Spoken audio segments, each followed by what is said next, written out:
lipp meil siis. Tere hommikust, kallis Rav.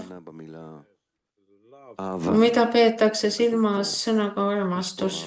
Siin on kirjutatud nii: armastus kaaslaste vastu, armastus ligimese vastu, armastus looja vastu. Armastusest tagasipöördumine, mis mõte sellel sõnal on selles kontekstis? Armastus siis.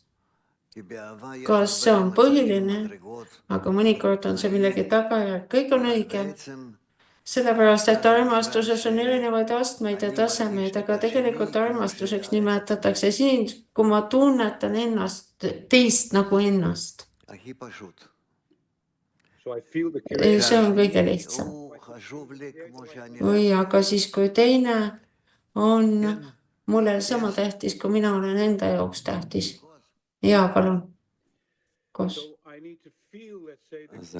Ma pean siis tundma loojat nii, nagu ma tunnen ennast. Muidugi, lõplikul tasemel, jah. Muidugi. Aga see on imelik.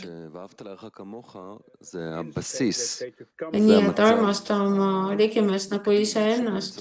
See on põhiline, eelnev seisund sellele, et loojani jõuda. Mille pärast?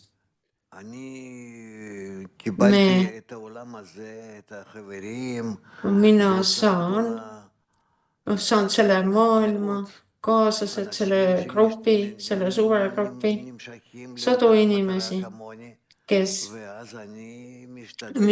püüdlevad sama eesmärgi poole, kuhu minagi püüdlen. Ja ma pean ehitama enda jaoks selle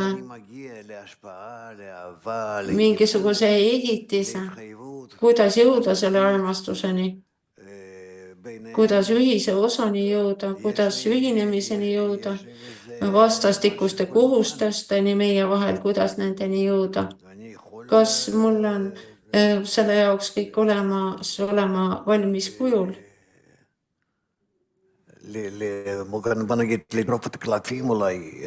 Ja ma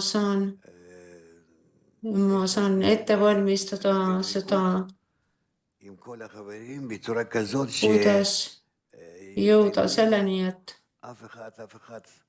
jõuda kaaslaste vahelise ühinemiseni, kui iga kord meist ei ole ju kuigi tähtis, aga kõik koos oleme looja poolt loodud ja mul on siin kaaslaste jõud. Ja siis, kui me anname teineteisele ja jõuame selle andmiseni nagu loojal meie suunas, nii et me ehitame endast looja.